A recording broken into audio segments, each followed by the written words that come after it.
And we have another live guest joining us here. Karen Scherberger is here from the Parade of Sail. Karen, happy St. Patrick's Day. Well, thank you. Happy St. Patrick's to you. I am wearing blue for nautical and not green for St. Patrick's Day. You know, so you can only do one theme at a time, and so we don't blame you at all for going nautical because, after all, we are here to talk Sail250 Virginia, That's right. which is an event that we've been hearing about here for multiple years, actually, as we kind of prepare for this massive anniversary that's coming up. So I guess first, kind of an introduction to this whole thing for those who have not heard about it. What is Sail250?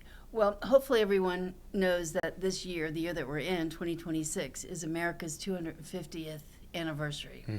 And around the country, since 2016, cities and communities have all been planning their own semi-quincentenary event, which is what the 250th is called. Some are small town events, some are major state events, some are significant national events and worldwide events, and that's where Sail250 Virginia fits in.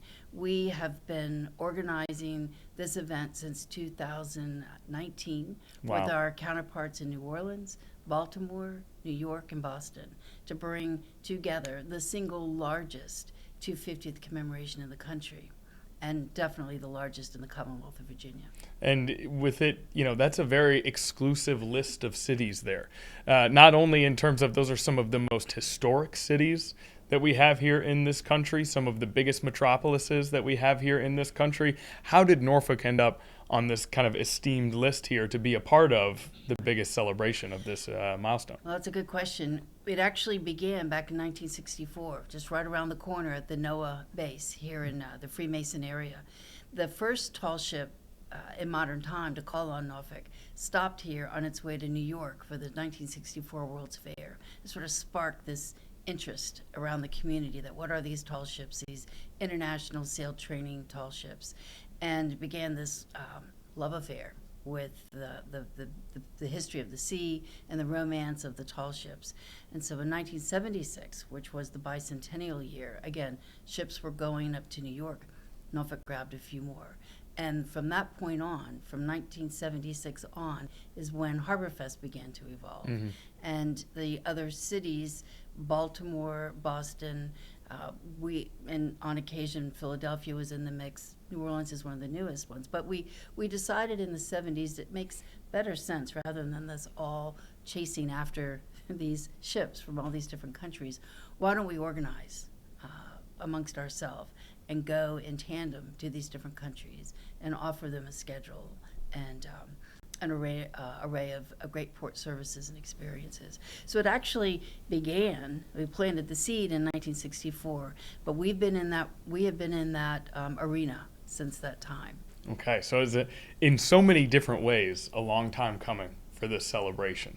Hundreds of years, decades of years, and even for you guys just planning this 6-7 years of just getting this together. So it really is quite the event. So much has been put into this. If we are at Town Point Park in late June and we're there to see this event, what can people expect? What are they going to see? What are they going to hear? What are they going to feel when they're at Sail250?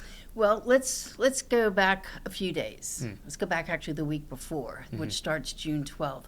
We are so thrilled and proud to have several other cities around the state that are part of this program. So the weekend before, which you'll see shortly in one of the slides here, we have Richmond and Alexandria, Hampton, Yorktown, Smithfield, Isle of Wight, and Hancock will be hosting some of the American-based domestic tall ships with their own festivals. And then as we move into the big weekend of the 19th, there you go, right there, you'll see our partners in those cities. Alexandria, Richmond, for example, are new to hosting tall ship events, so we're very excited to have them on board. But if you start on Thursday, the 18th, that'll be off the shore of Virginia Beach, over there at the Lisna Bridge area. That'll be the first time all of the ships that are going to be in here for the weekend, but the week before, and they'll all be gathered off the Lisna Bridge to prepare for the Parade of Sail, which is the next day on the 19th, and which WVEC is our proud co-sponsor of the Parade of Sail. So thank you. We're happy to announce that we'll be working with the station once again. In Oh, your thanks. team. Thanks for having us. And the Lesnar Bridge, that's my area over there. Okay. So I look forward to peeking out and hopefully seeing them. On the evening of the 18th, all the ships will be in Anchorage. They'll have their beautiful up and over lights. And that really is the only time you're going to see all the ships together in one place. Because the next morning, they will start bright and early parading up the Chesapeake, over the Chesapeake Bay Bridge Tunnel, and then begin to move into the direction of where they're going to be docked. But when people are here that weekend, on the 19th, once all the ships dock, for about 4 miles, all along the edge of the Norfolk waterfront, there will be more than 25 tall ships that'll be available for people to visit. They can be on the standby on the docks and take photographs. We will have collectively, between all of our cities and a group of ships that will be out at the Navy base, there'll be about 10 to 12,000 international crew members from over 20 countries that will be in Norfolk. So people will see this glorious array of historic wooden tall ships, modern day sailing training ships. It's also Harbor Fest weekend, so all your favorite festival foods, lots of kids' activities. We'll have fireworks Friday night. Friday is also the National Juneteenth holiday, so there'll be a significant presence throughout the weekend of Juneteenth-related activities. But fireworks Friday night, fireworks Saturday night, and the ships will be open for public visitation from the time not long after they dock and tie up on Friday until they leave on Tuesday morning, the 23rd. Okay, fantastic. And that's, we talk about the 250th anniversary, and I know that people who have been through multiple anniversaries and have seen historic milestones and have a real sense of history can enjoy this for maybe that reason. But then also I could see a 10-year-old out there just looking at giant ships and being in awe of their size and their power and their might. And so it just really feels like this is something that could apply to so many different people. And different people can enjoy different aspects of it, and different people can be drawn to different sort of distinct, kind of portions of this event. And so I really think that it's wonderful in that way as well. And one way that really will have a lot of interest here in Hampton Roads is the military aspect of this. Obviously, we are in a very, very heavily military area. And so I'm wondering, what is the significance in terms of its relationship to the military and how that will be showcased? Well, that is, without question, one of the most important aspects of this event, because these sailing ships that are coming from these countries, they are naval sailing training ships. So the cadets and the young officers, these men and women represent the best of their country's naval heritage and in this generation. Many of these will go on to be chiefs of Navy. They'll go on to be naval attaché. So the point of all that is that these men and women that come to the United States on these beautiful tall ships, they are part of a goodwill mission. They are involved in naval training. And to be in Norfolk, of all places, the world's largest naval base, it means it's a tremendous experience, a once in a lifetime experience for a lot of these men and women. But what's unique about their visit to Norfolk, unlike the other cities that they'll visit, is our United States Navy assigns a U.S. Navy host ship for each of these ships. So they get an opportunity, both our U.S. sailors and our international sailors have an opportunity to meet and interact, to visit the base, to visit other ships. So it just further solidifies the common denominator of the importance of our militaries and around the world, and the brotherhood of the sea, I guess the sisterhood of the sea. But back to your earlier point about how this event offers opportunities for so many of all ages. There are communities, as you know, all through Hampton Roads and beyond, with families or heritage from other countries.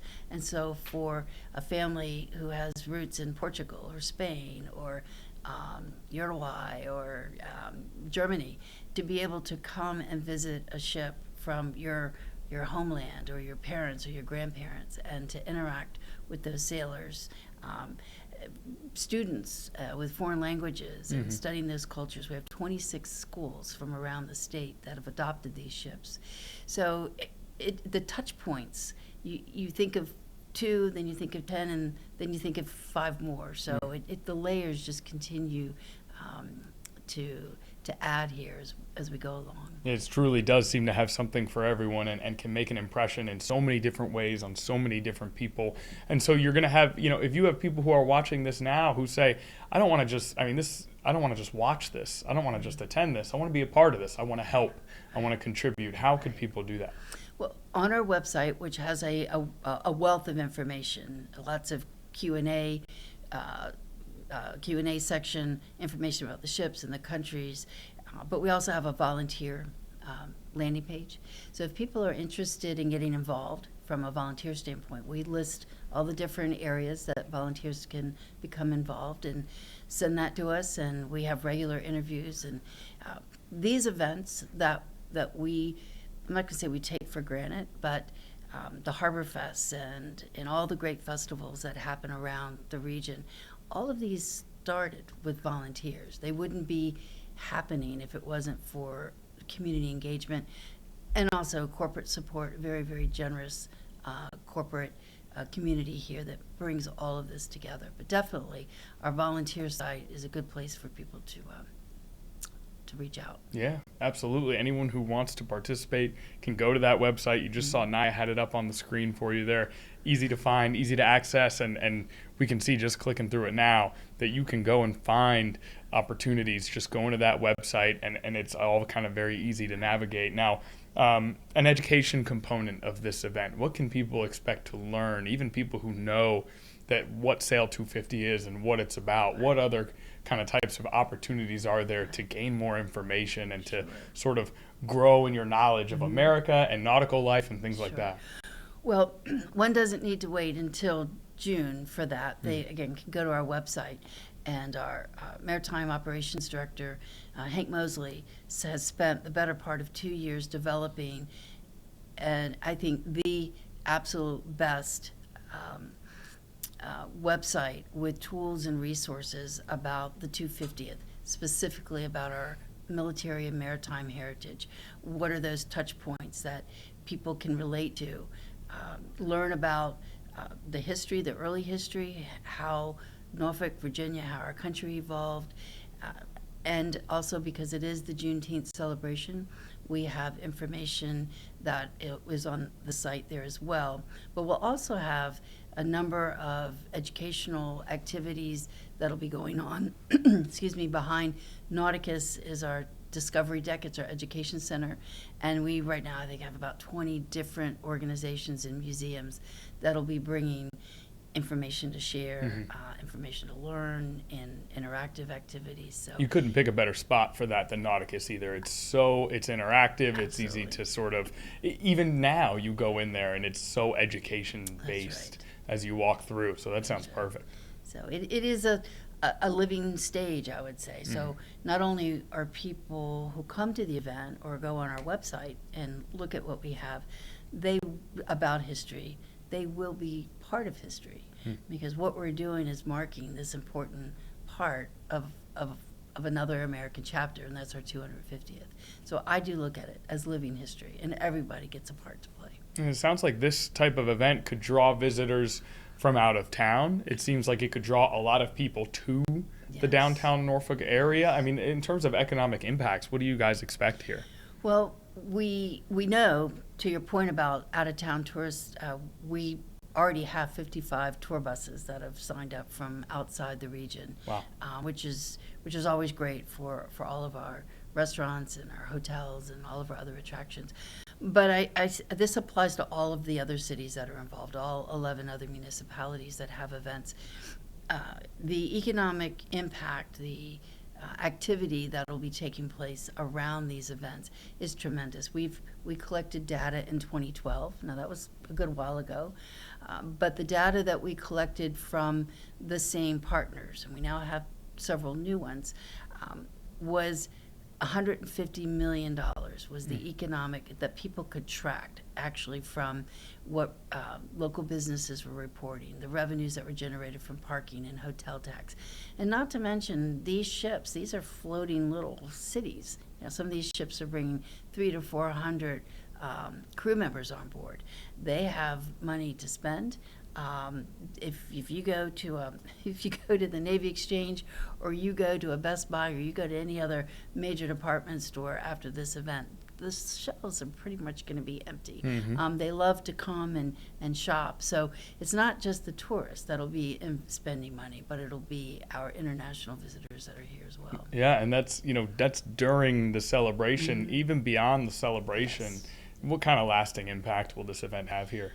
Well, just as with the last event we did in 2012 and the millennial event that we did in 2000, and marking the Columbus discovery in 92 and the rededication of Statue of Liberty in 86, these become iconic events.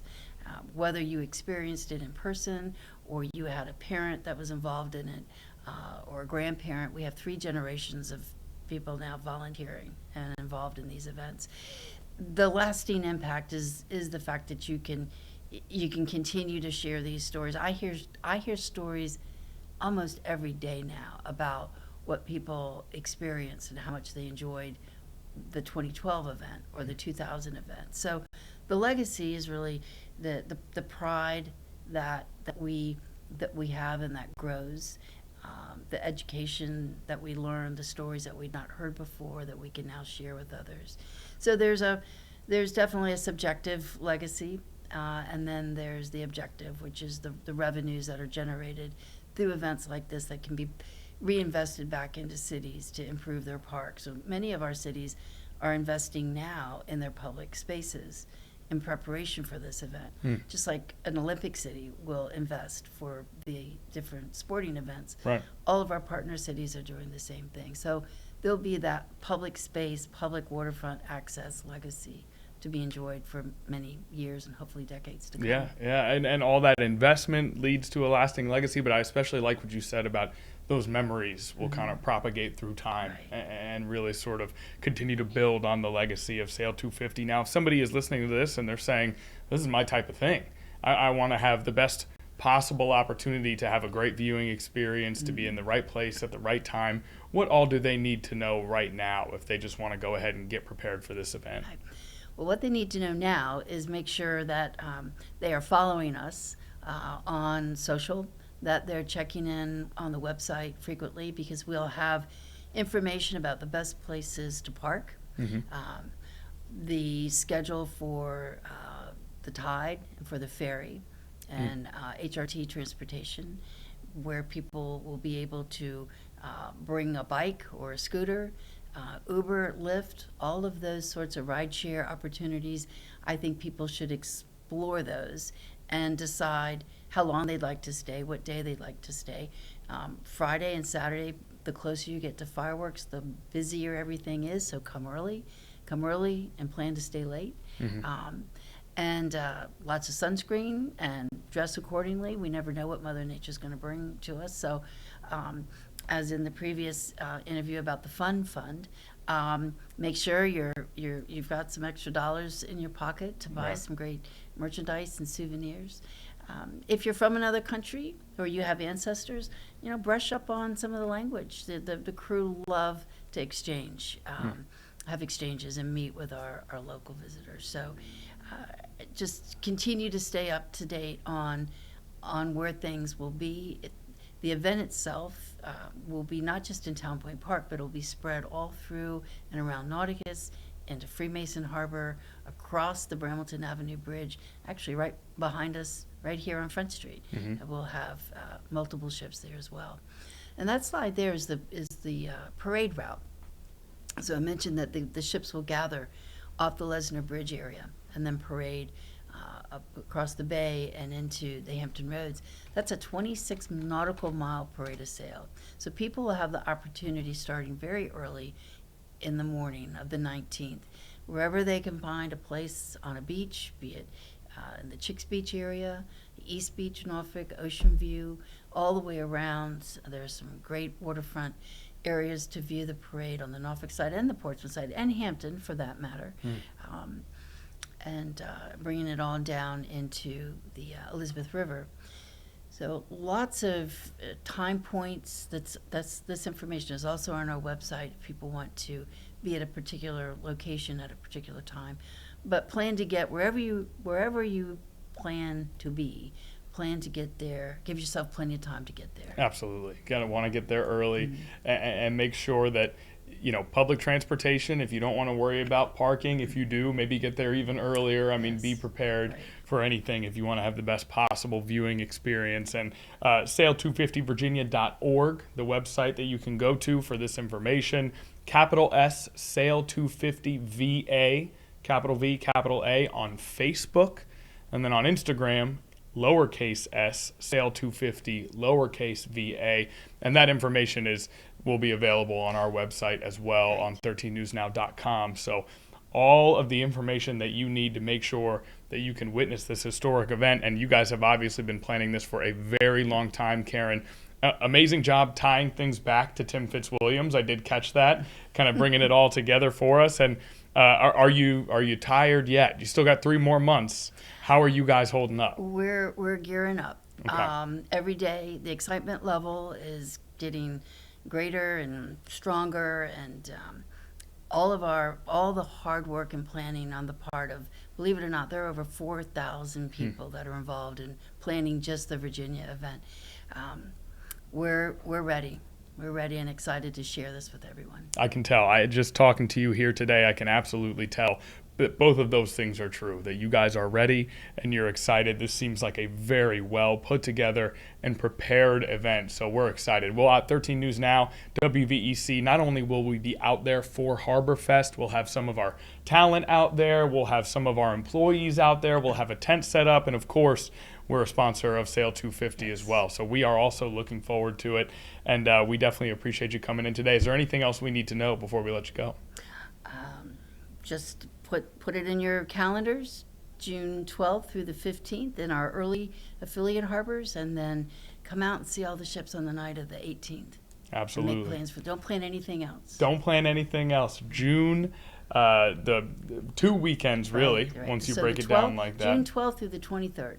June 12th through the 23rd. And of course, as we get closer to the actual event, we'll be previewing this plenty here on Live Impact on 13 News Now. We want to make sure everyone has the opportunity to get out to this event and is well informed about how to do that. For now, Karen Scherberger, we really appreciate you coming in and hanging out with us. Appreciate it.